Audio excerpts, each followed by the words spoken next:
Hello, everybody. A very good morning to you all. Welcome to Sunrise Daily today. I'm Chamberlain. So, well, we call it your daily dose of sunshine. It's February 11, 2026, and right now in Lagos, 28 degrees. It's been 28 degrees about this time every day since the week began. So again, I'm Ayo Makinde. Welcome to the show. Yeah, I mean, yesterday, like we've done previously, we did talk about security or lack of it, the gaps that existed between security agencies, the cooperation that needs to be done, the proper coordination that's evidently lacking, and how several governments have tried to highlight that and tried to see how they could all work together to ensure that those gaps are addressed. So, yet equally yesterday, much later in the day, the news came through that the DSS, they have arraigned suspects in that Owo attack. Many of you may remember that. It was one of those attacks that equally angered a lot of people in the country. So we spoke about the lack of intelligence. We spoke about how a lot needs to improve. And several times, too, you've had many people with this impression that it does appear as though it's always a slap on the wrist, or this terrorist or the attackers always seem to just disappear with no punishment, as it were. So that's why it's good to see that the DSS have arraigned these suspects and then their witnesses who are testifying to what they saw. I mean, one of the Amotekun personnel there also did testify, saying that, you know, that he had arrived, they had pursued some of those assailants, and then they had abandoned the vehicle, a certain blue Nissan. One of them saw expended AK-47 shells at the scene of the crime. So all of these trails are usually there in most cases, but we always don't see that continuity, that investigation, the follow-up. Security agencies stepping up, other than when we hear the president has deployed troops to certain areas, and most times the troops go to the place. You don't hear any narrative as to who is trailing those assailants, who are they, where are they from, who's sponsoring them, who's following the money. Because we all remember when NSAS happened, the swiftness, the alacrity with which the CBN at the time waded into the matter. They traced them, they said they saw funds. But in this kind of cases, you see Hilux vehicles. Yet we have satellite technology in this country, we can't locate them, we can't track them. It just leaves a lot to be desired. But with this case, I hope that, it's expected that DSS will go the whole hog and then probably keep doing all of this. And all the security agencies equally need to step up, stand up, and be counted, be seen to be doing the jobs that you are paid for. Remember, we highlighted the figures here. We spent 17-point-something trillion in the last 5 years on security. And you may ask, with what result? You know, Chamberlain, one of the things that's given me a bit of a bother this morning, particularly about this subject matter, is the prosecution witnesses that are identifying the people being tried. And natural question on my mind is, I hope there is a protection system for them, because we know how vicious some of these attackers can be. Having identified them, and the prosecution is able to pull through and sentence these people to jail, their sympathizers could come out and say, oh, you are the one that did it. I mean, these things have happened before, and who's to say that they can't happen again? I hope there is a plan by the DSS and security operatives or agencies to ensure that, you know, there is that protection for them. But Chamberlain, my mind goes somewhere totally different this morning about this subject matter. I'm looking at the Global Peace Index, and the first thing that struck me, I'm asking myself, first of all, which are the most peaceful countries in the world? Iceland is #1. Nigeria is 147th out of 163 countries that were surveyed. And guess what? The sad part, at least from what I'm looking at this morning, Iraq is seen to be safer than Nigeria. And guess one of the things that qualifies, one of the indicators that were used to measure the peace index, the number and duration of internal conflicts, and there is absolutely nothing we can say to wiggle out of that. We know that these are clear and present realities that we deal with on a daily basis. So the question is, what's our national vision around this? I've looked at the index in Iceland, in Switzerland, in a number of, even Singapore.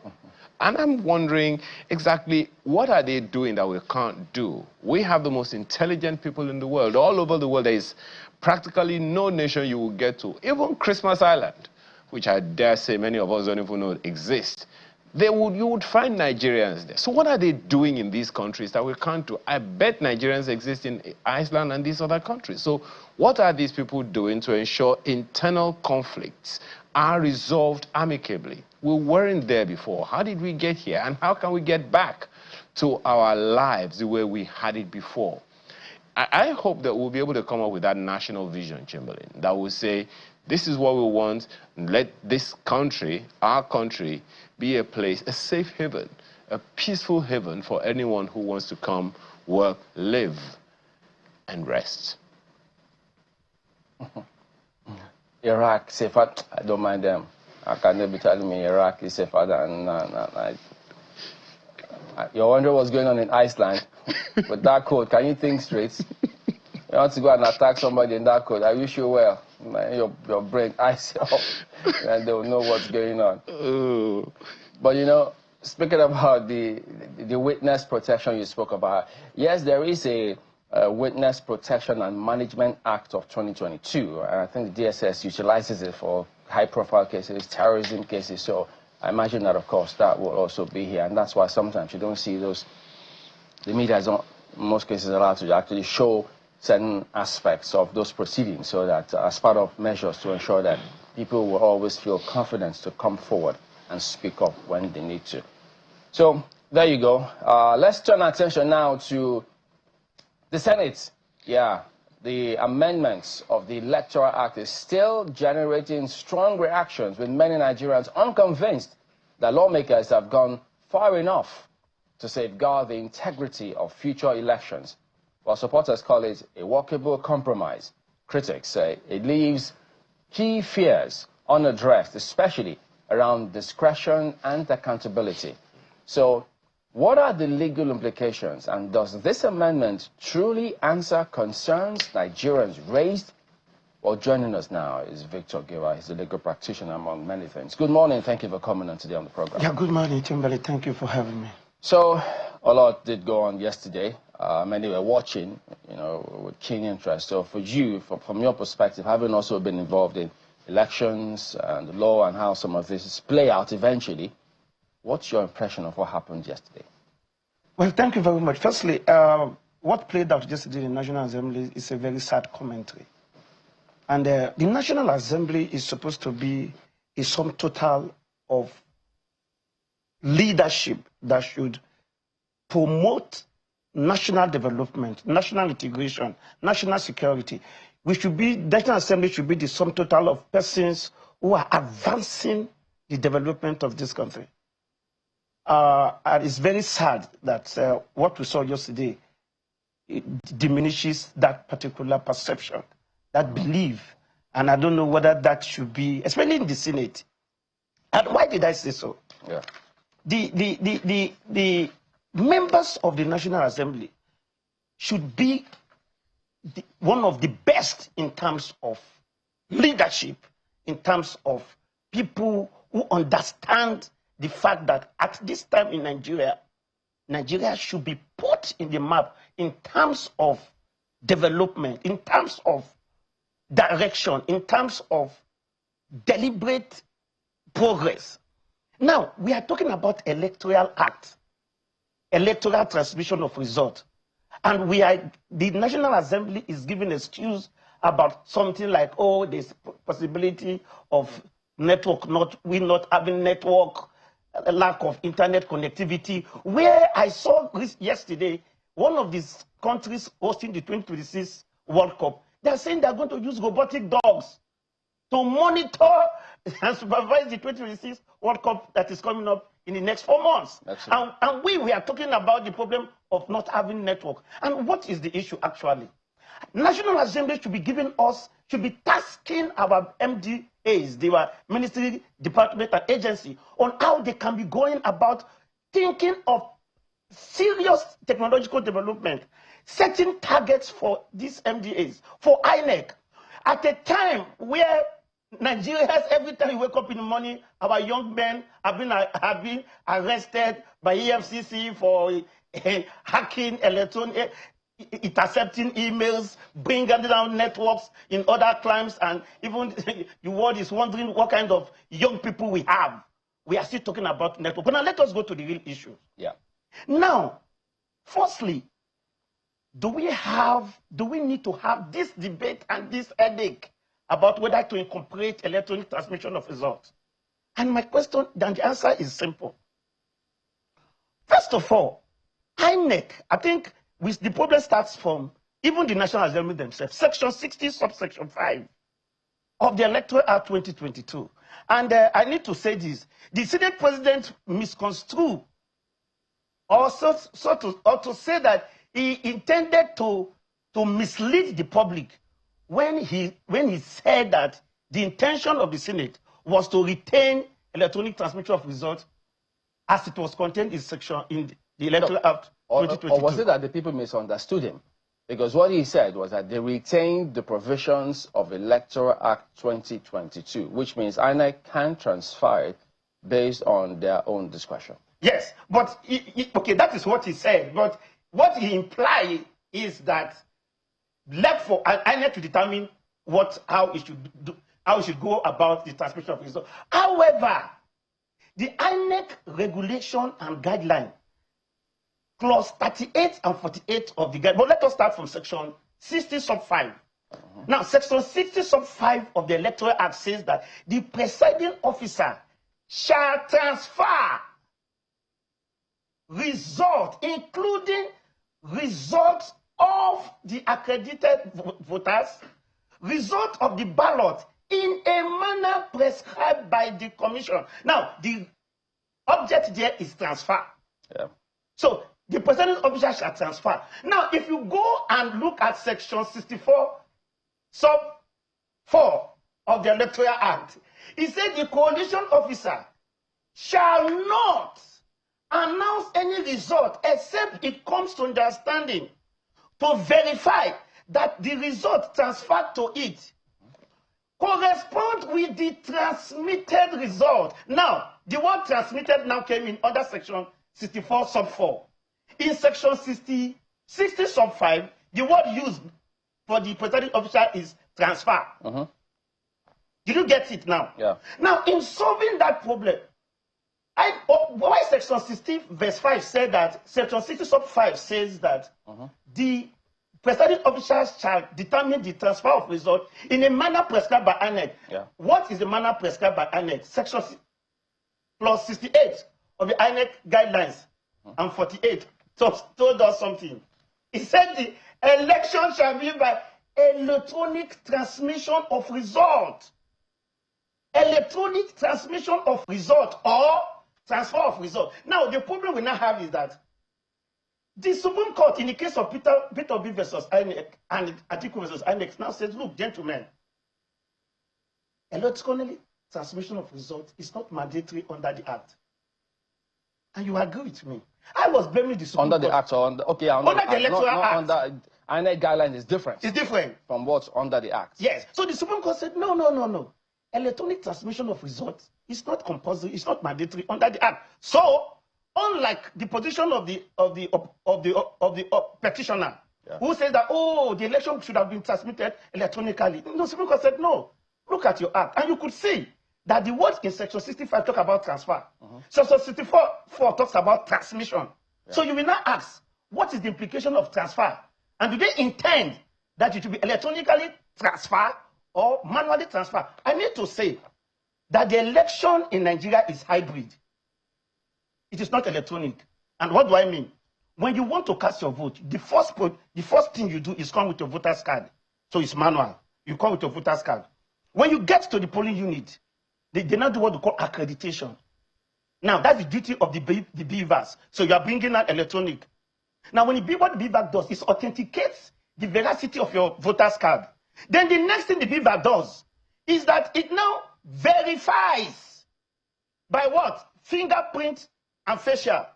When you have been verified by the BVAS, they now go and check the manual register. So you could see that it's an hybrid. You come with your manual PVC, they check you on the manual register, then you use the BVAS to accredit and to transfer the results. So it is an hybrid. So the thing is before we go to that explanation and then back to what the Senate actually did yesterday. Yes. The parts where the court did say, look, transferring or transmitting those results as the INEC guidelines may have provided, the second part of which tantamount to electronic transmission, what the court says is if they do that, that invalidates that. In fact, that's contrary. It's not even on the law in the first place. So they shouldn't even think about that.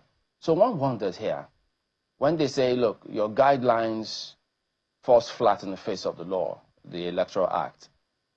But we also do know that different organizations, different groups, they all have guidelines that they abide by. As a matter of fact, doesn't the NJC themselves have guidelines? We've seen CJNs, all this fight, you remember once upon a time where there was this massive fight about, no, the CJN must go, CJN cannot stay. They were all relying on their guidelines and policies, of which they say if you violate it, it will be punitive. Are they in the Constitution of Nigeria? Don't they all stick and abide by that as though it's a religious book? So why is it when it then comes to this one with INEC, then they're not beginning to be specific and tell you, oh no, it may be in your guideline, but it's not in the law? Yeah, that is the unfortunate thing. The Supreme Court made it very complex for us, actually, because the Supreme Court now said, look, the issue of electronic transmission of results is contained in your guidelines. However, putting the Act and the guideline, the Acts reign supreme. That if this issue of electronic transmission of results is key for you, you should make sure that it is embodied in your Electoral Act. And that is what the Senate intends to do. And my own position about the Senate is that if that is what the Nigerians have, if what Nigerians have decided, it shouldn't take you time to incorporate that part directly into the Electoral Act and made it very simple. Section 60 sub 5 should now say that the presiding officer shall transmit the results from the polling unit. Now, we should not mix it up. I saw a lot of civil society groups say that, oh, and I saw some persons, oh, you must transfer from the polling unit to the IREV. The Supreme Court said, no. There's nothing, your IREV. It's not a coalition. It's not a coalition system. As a matter of fact, one of the rulings in that decision is that IREV is not a legally recognized coalition mechanism. That IREV is just a tool to inspect the result online. In other words, the coalition centers is different from IREV. So that still stands. That is what that's the stance. So even if they did that amendment, and that is why I'm blaming the Senate. The Senate should have looked at the Supreme Court decision. They have experts, they have senior lawyers to have studied that decision of the Supreme Court. Because it is not enough for you to say that, oh, you will do electronic transmission of result to the IREV, and now we start dancing that, oh, you have done. No. The Supreme Court even went further to say that the result, the evidence you get from IREV is not even valid enough to define issues in the election. Did you get that? Somebody will be that you cannot even win the result from what IREV. What does the Supreme Court want? Well, I have got questions for you. Go ahead, please. Well, thank you, Chamberlain. I was actually hoping that you would actually, discuss what the Senate said. But before we go there, indeed, let me ask, just for the sake of those who are wondering what this hullabaloo is all about.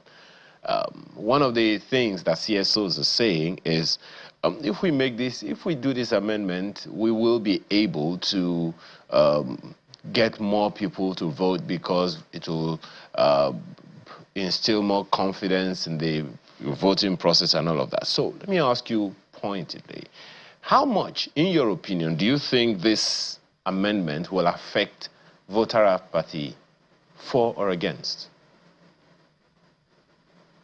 Now, firstly, as a member of the civil society, I'm an accredited INEC observer, and I've been doing that for the past 10, 15 years. Now, we have always said that when there is electronic transmission, when there is innovation, technological innovation in our voting process, it will increase the confidence of Nigeria. And the Supreme Court even held that position. The Supreme Court said in that judgment that the introduction of IREV may boost the confidence of Nigeria, but non-usage of IREV does not invalidate the process. That the best IREV does, it boosts the confidence of the people, it encourages transparency. However, the failure to use IREV, the failure to transmit results to IREV does not invalidate the process.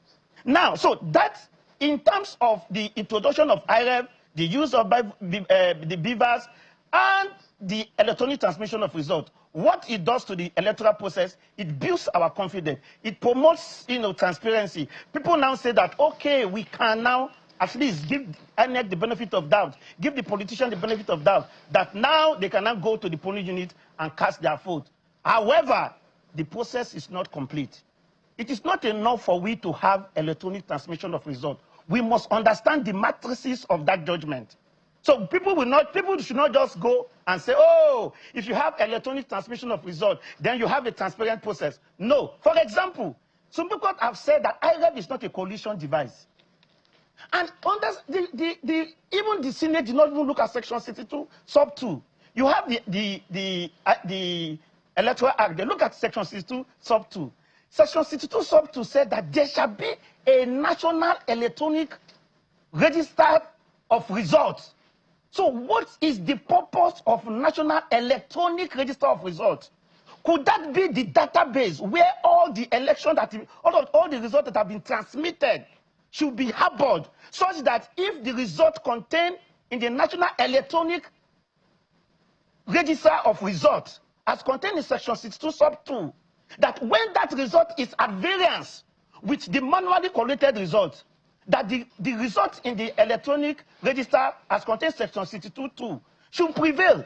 People are quiet about it. All what we are saying is, oh, IREV. Supreme Court said, no, IREV is just a tool for looking at the results online. It's not a coalition device. It is not recognized under the Electoral Act. There is no mention of IREV in the Electoral Act as I'm talking to you. So, talking about what the Senate did yesterday, I am saying that the Senate should have We'll come to that. Conclusion on that part. Mr. That Giwa, the electronic transmission of just results, a second. We'll come to that. Should be a just a second. Center. Okay. Just a second. We'll come to that. We'll come to that part. But the question I asked, I'm not sure it has actually been, answered. If anything, you have even made it more complex, because now you're saying that as far as the Supreme Court is concerned, the fact that we have electronic transmission doesn't, doesn't really make it sounds like it doesn't really make so much of a difference. So if we have this section 62 sub 2, which you said the commission shall compile, maintain what is known as the National Electronic Register of Election Results, it will seem like everyone is quiet about this. So if we already have some kind of electronic initiatives in the law, on the one hand, why aren't people talking about this? On the other hand, if, as you said, our elections are hybrid already, how significant, in your opinion, will this amendment be? Because I don't see much has changed. I mean, it's not real time and it's not exclusive. It can't be real time because of the challenges of network that the Senate raised, and it can't be exclusive because we want some kind of validation elsewhere. You've also drawn the difference between transmission and transfer. We'll come to that later. But how significant is this amendment that the Senate is proposing if it's still going to be hybrid, and it sounds like you're saying it's not making much of a difference? I have answered your question. I think the only reason is because the answer did not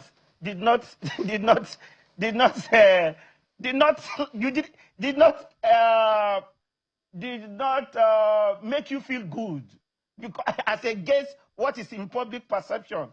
I said it, but because you were not too, it didn't make you feel cool, so you didn't want to absorb it. What I said is this: that assuming INEC, the Senate, pass that section, that clause 3, that says there shall be electronic transmission of results. To where? to IREV. Even Senate mentioned IREV. I heard one of the senators mentioning IREV. I am putting it to you that the Supreme Court has even went further to say that IREV is not a coalition device, that IREV is not a coalition center, that IREV is not a coalition system.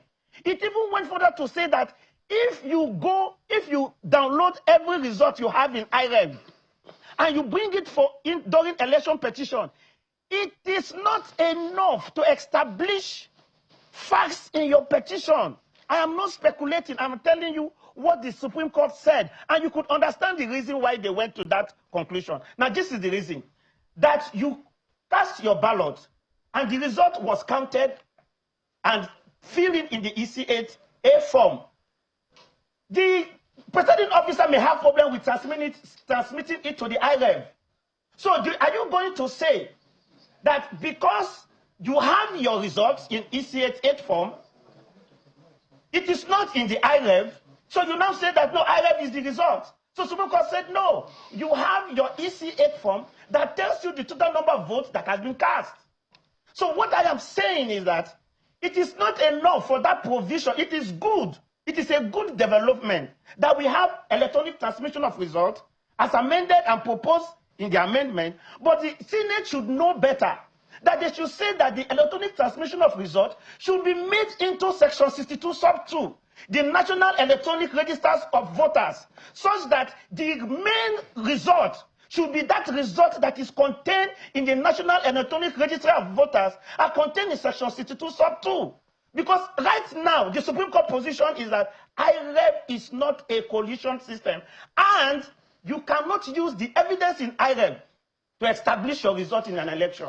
So, because what a lot of people had at the back of the mind is that if the Senate goes ahead and amends that section 60 sub 5, which says the officer shall transfer, and then people thought, yeah, make it electronic transmission. They thought that that was going to address the coalition quagmire. Correct.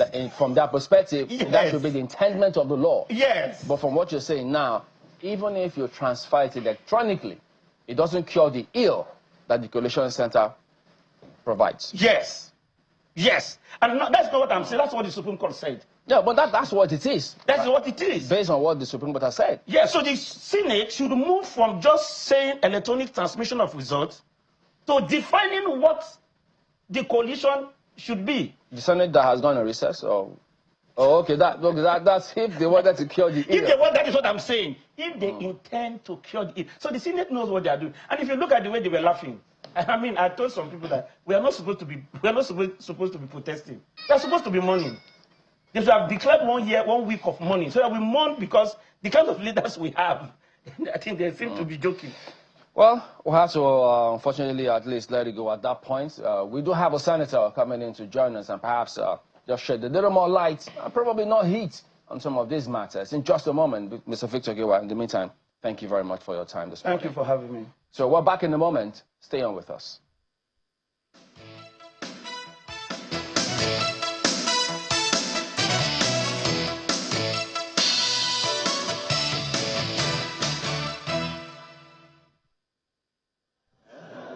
At noon, lawmakers began trickling into the chamber. A huge cloud of anticipation hung in the air, with enthusiasm running high as the national anthem played.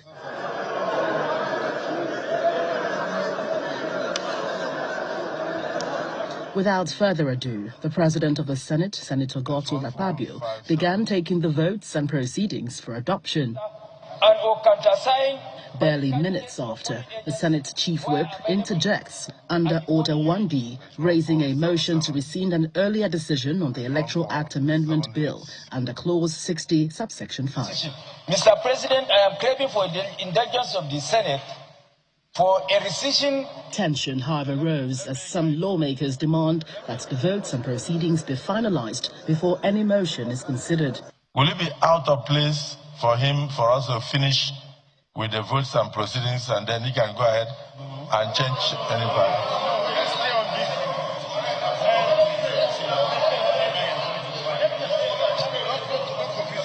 The motion is taken and seconded by Senator Abamoro.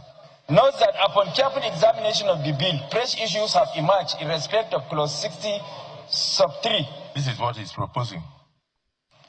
That the presiding officer shall electronically transmit the results from each polling unit to the IREF portal. And such transmission shall be done after the prescribed form EC8A has been signed and stamped by the presiding officer and or countersigned by the candidates or polling agents where available at the polling units, because sometimes you don't see any polling agent. Provided that if the electronic transmission of the result fails, if it fails as a result of communication failure, in other words, maybe network or otherwise, and it becomes impossible to transmit the result electronically in form EC8A, signed and stamped by the presiding officer, and or countersigned by the candidates or polling agents where available at the polling units. The form EC8A shall in such a case be the primary source of collation and declaration of results. In a voice vote, lawmakers adopt the votes and proceedings, but soon enough there is an interjection as Senator Abaribe raises a point of order, eliciting an uproar. Point of order, Mr. President. Point of order. My order is order 72, Mr. President. What does it say? Read. No. Any senator may challenge the opinion of the president or the chairman by claiming a division. Mr. President, I claim a division. In respect of? We need to vote individually now. That motion. On that motion.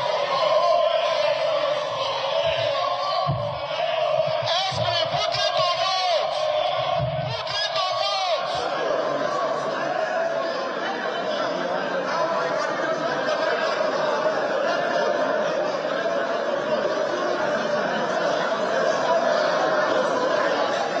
Senator Abaribe has proposed that we should go ahead and vote.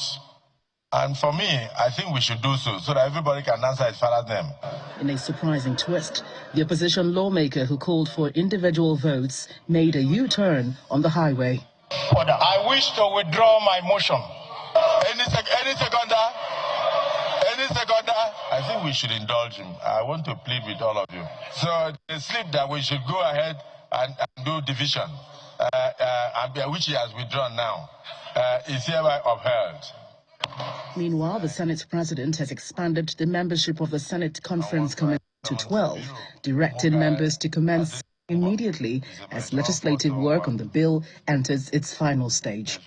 The Conference Committee, when you meet, you know that this is a matter of urgency. He expressed optimism that President Bola Tinubu in the next 1 week will sign the bill into law. In the meantime, President Bola Tinubu has written to the seeking confirmation of the appointment of Mr. Usman Issa Suleiman as a non-career ambassador. The request is subsequently referred to the Senate Committee on Foreign Affairs to report back to the Senate in 1 week. From the National Assembly, Gloria Umezuke, Channel Television News.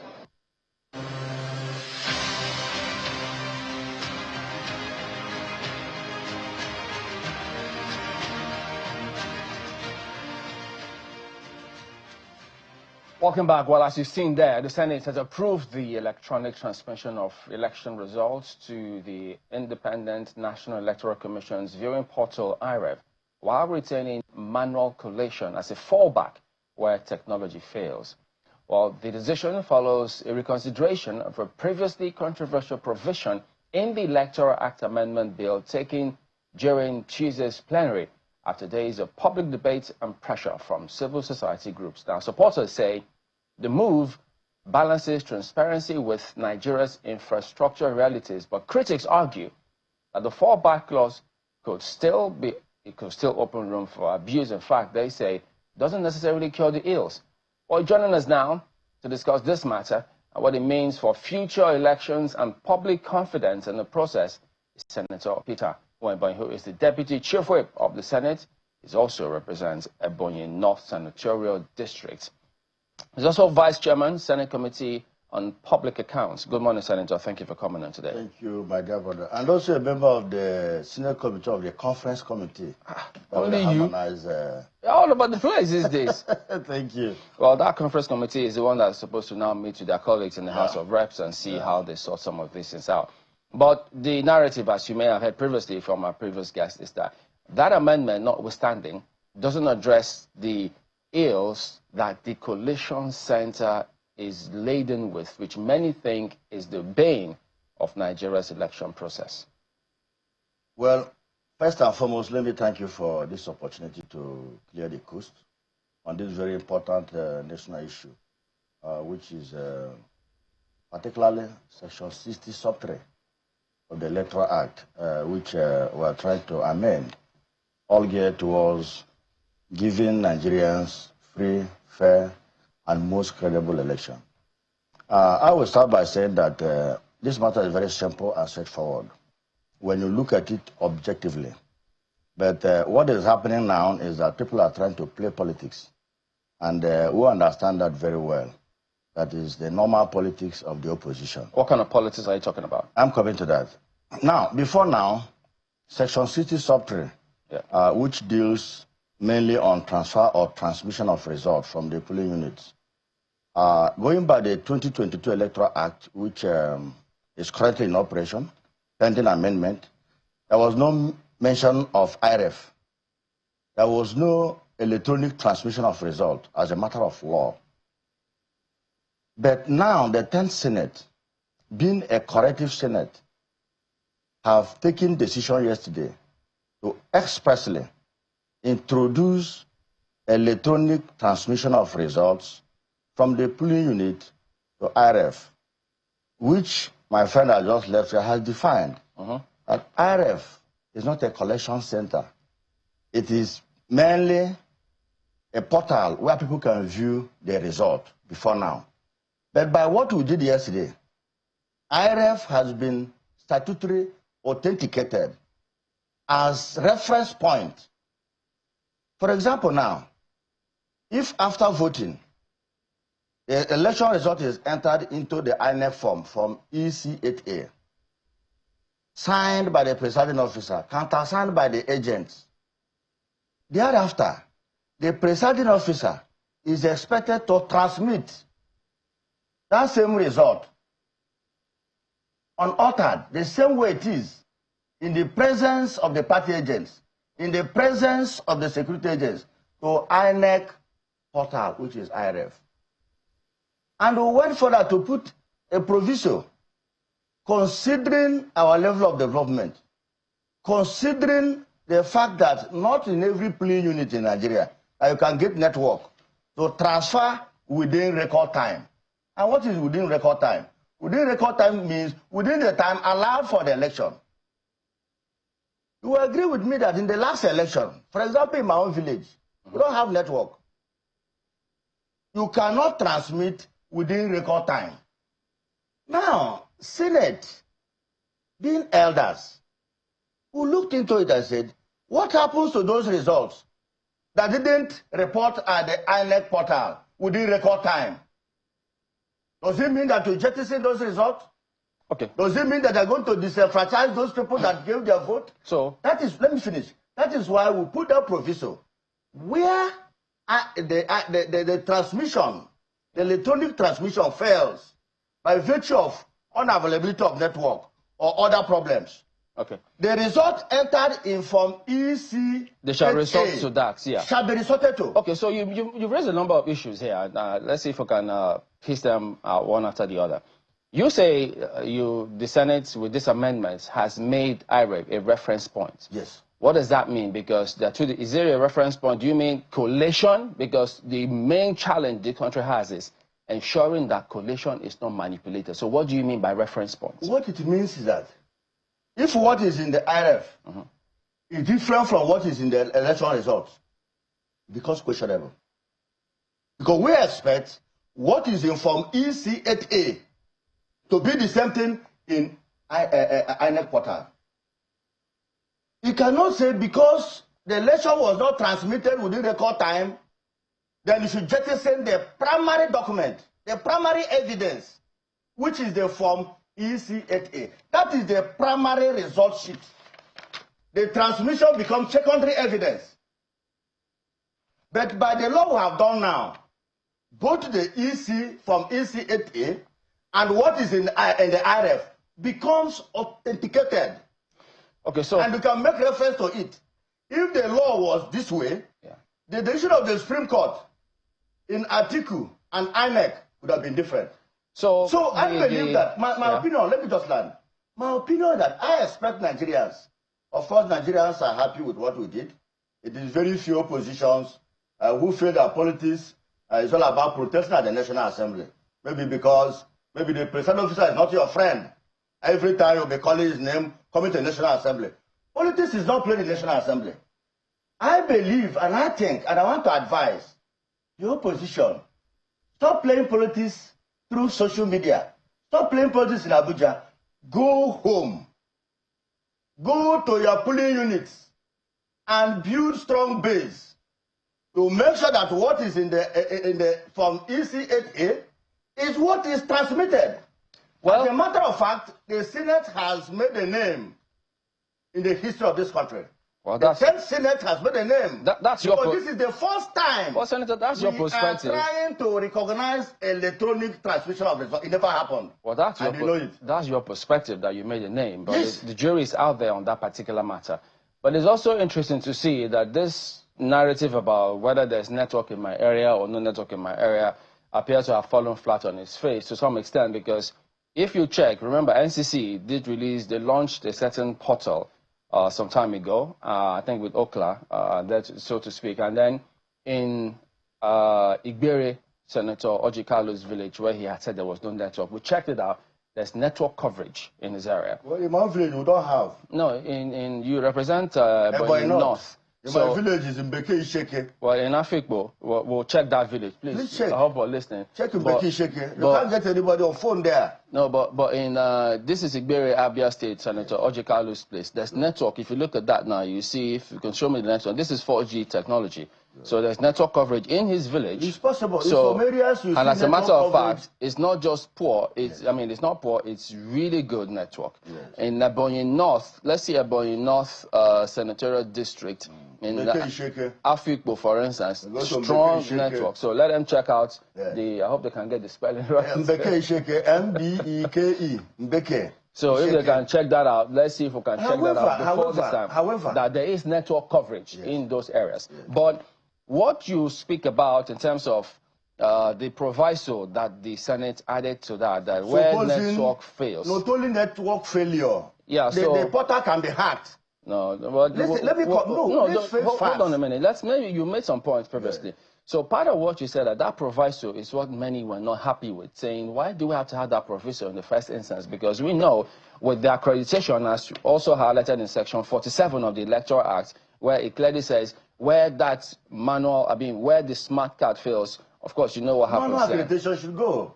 So, and then, no, there's a place where it says, no, you cannot proceed because no manual voter register. Section 47.3.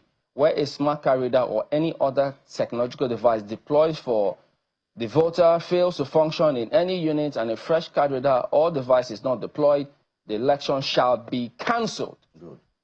This same principle should have been applied to this much talked about section 65, where this process is not possible. You have to make sure you provide network. You are missing it. No, I'm not missing it. What I'm saying is that... Let me tell you why you're missing it. No, hold on. You speak. What they're saying is that if you say there isn't any network in that place at that time, it doesn't mean that there will perpetually not be any network in those areas. There was no conversation... That's the point I want to clear. No, because... we're saying the same thing. Before you clear that point, remember, INEC themselves did have that meeting with CSOs, several people saying, we can conduct elections in all this where we have polling units. Go ahead. Thank you so very much. I want you to understand it very well, and that's why I said you are missing it. What we did, we are not trying to lay much emphasis on manual system of our election.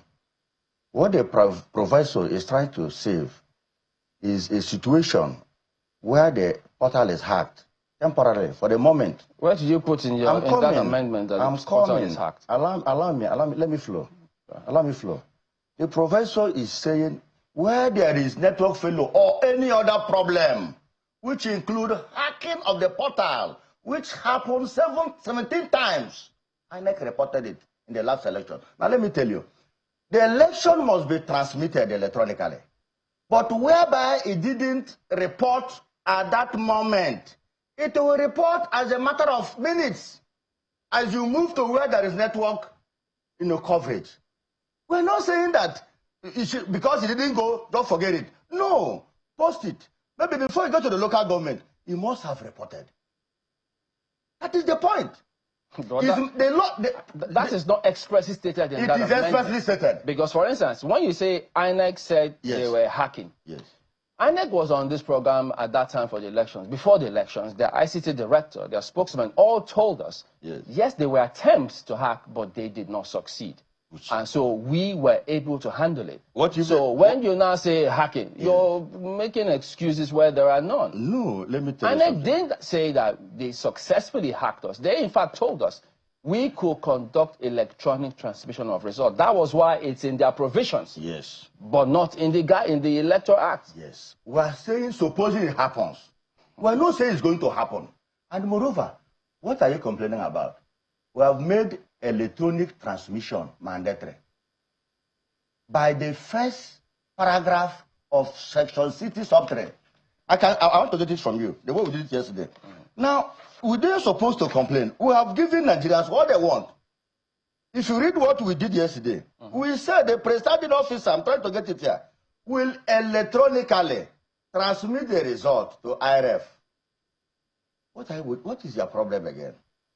The matter is solved. But we are saying, should there be a situation whereby it didn't go immediately, he cannot cancel that election. Announce the result the way it is, inform EC8A, and proceed to submit. So the point before you get to the next collection center, that thing you posted may have entered.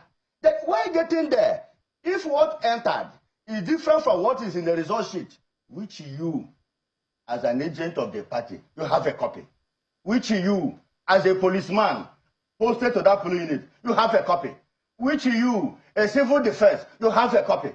What is the problem again? Well, what was the point that I'm asking the opposition. What then is the problem? No, it's not about opposition. Nigerians are not opposition. Nigerians are the ones who not all Nigerians who are asking. It's the opposite are asking. Of course, every Nigerian cannot. Every Nigerian cannot be on the same page. Are all senators on the same page? Of course not. So you but majority are on the same page with us. Majority of Nigerians so are the same page. Can you see what happened in the chamber yesterday? Abaribe moved the motion. Let me come. No, before you do that, we have to go to a short break, and then Ayo is going to ask you questions. Then you can also add that part to it. We'll be back in a moment. Don't go away.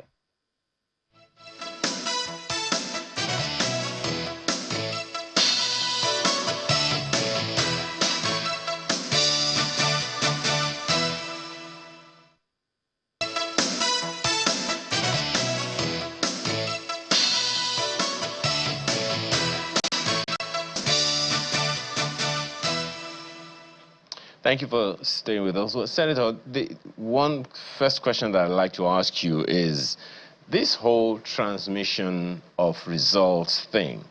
One of the challenges that I think was raised, which will probably inform the position of the Supreme Court, that the results uploaded on the IRF wasn't really so important because it wasn't in the law, was the quantum of alterations on the paper on the form EC8A. And what I'm getting is that that system is the same thing that is going to persist, where we just take a snapshot of that result and upload it on IREV. Please confirm if that is the case, and how do we eliminate those likely errors and consequent misreadings that could occur as a result of that?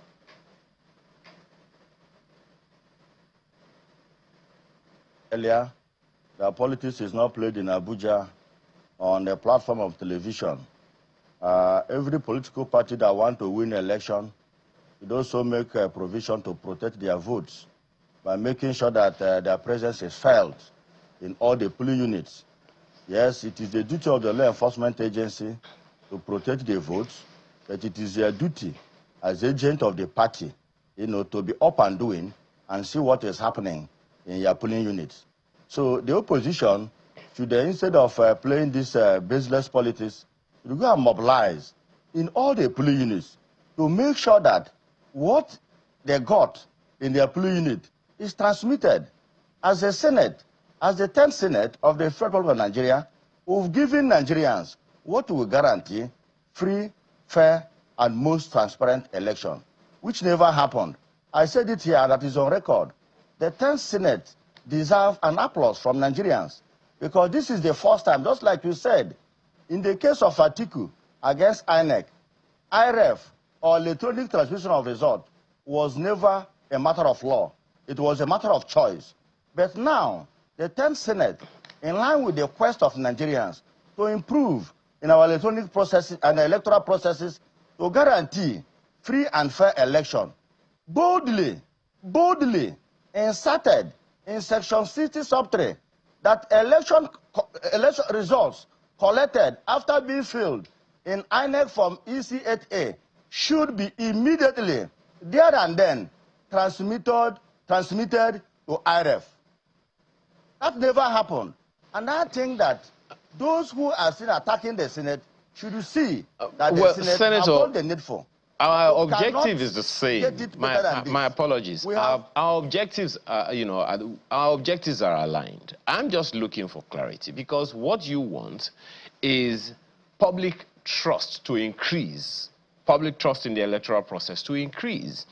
And there are many people, politicians and all, who believe that the point of collation of results, even from the polling units, is where the mix-up usually begins. So I'm just asking, because we saw pictures on IREV of mutilated results right there on IREV. And these are the results that were still also taken to court. So I'm asking, in the event of such mutilations, is it possible to say, okay, rather than transmit just a paper, a mutilated paper, in whichever case it may, what if we enter the digits, the results, and they are validated by the polling agents, just as you have, suggested?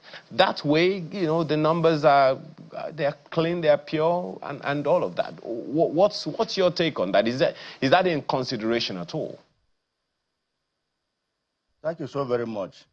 By the way, we've followed the law, and by looking at the INEC guideline, you will see that there will be no room for mutilation or tampering with the result sheet in any form not allowed by law.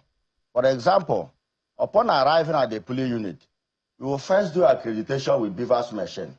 They will accredit you, and at the end of the day, the Beaver's machine will tell us that 500 voters were accredited. Then you now move to vote. After you are voting, the results, like we said here, by the new law the 10th Senate have made, Section 60 sub 3, the presiding officer will transmit the result the way it is to INEC RF. If at the end of the day, the result was mutilated or whatever happens, reference will be made to the accreditation we did. Because if the number of votes cast is more than the number of voters accredited, it goes without saying that that election will be cancelled because there is a foul play there. So I believe that with the way the law is now, the parliament have done their part. What is required to make sure there is no foul play is what I said earlier. Every political party should go and build up a very strong structure at the polling unit. Because if your agent is at the polling unit, nobody will mutilate the result. Nobody will tamper with the result. Everything will be seamless. That is it. No. Because I'm telling you the truth. That is not what we have seen. We cover elections too. Okay. If you have seen the opposite, it means that the agents have compromised. Because if I'm an agent of my party, in my polling unit, Mbeki Sheke Primary School, 001, in Mbeke Ward, and I'm there, after voting, I will wait for the result to be counted. After counting, I will wait for the result to be announced. And by now, as you're announcing the result, with the use of phone, people have already snapped the result sheet. Okay, even Senator, before transmitting to the IRF. So I believe that all the fears have been cleared. You were winding down now. You were going to read to us the parts that you said the Senate also tried to take care of hacking and things like that. If you permit me, I can read it. Please go ahead. Now, look at what we have done. Section 60 sub 3 said the presiding officer shall electronically transmit the result from each polling unit to IRF portal, and such transmission shall be done after the prescribed form EC8A has been signed and stamped by the presiding officer. Now, the proviso, provided that if the electronic transmission of result fails as a result of network or hacking of the server, and it becomes impossible to transmit the result contained in Form EC8A as prescribed, the presiding officer shall rely on Form EC8A as the primary source of the result for the time. So the principle that many are talking about here, why they think that Senate should have followed that route, is because, number one, they think that this does not address the coalition quagmire that the country has. Two, then let me clear that. Let me clear that. You will clear. No, let me do. So no, that I let won't me forget. Let me add this. It's very important. So I'll remind you. No. Just a sentence. Okay. Now, when we transmit the result, even if it didn't go within record time, it will still report at IRF. So what is the fear? This second part, where Section 47.3 clearly tells you, because what we see here is that the Senate, the law trusts electronic accreditation. But it comes across as though Senate does not trust electronic transmission, because that proviso, they think, in the same provision 47.3, it clearly says if that accreditation does not go through at that time, you have to cancel that result. No proviso whatsoever. They don't want any manual added to this. So they think the same thing could have applied. Just a minute. The same thing could have applied to Section 65, where you tell them, because it's the same device, by the way. It's not the same. It's the same that INEC is using. I will tell you, the facts are not the same. No, they are talking of accreditation of a voter. They are talking of transmission of. There are two different things. They're electronic processes. No, but there are two different facts. What's the difference of electronic Let me tell you now. Give me a chance to tell you and tell Nigerians. Okay, quickly, because we need to go. Now, during accreditation, if your voter card is not recognized, you cannot vote. That is what Section 47 you quoted is saying. He said, if I bring my voter's card to this place and my name is not found there and they didn't recognize it, the law is saying that that person shouldn't vote. It's a different thing. And we're coming to a transmission of the result.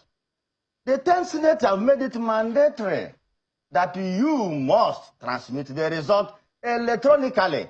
No, and Senator, whereby, let me come. No, you're missing the point. Yes. Section 47.3 says, yes, where a smart card reader or any other technological device deployed for accreditation of voters fails to function. For accreditation. Yeah, it's different for from accreditation. It didn't tell you that if... For accreditation. Yes. That's why I tell you, accreditation is different from transmission of results. At the time, but they are both electronic processes. Yeah, but there are two different things. Say that what is two different things. The other one is at the beginning.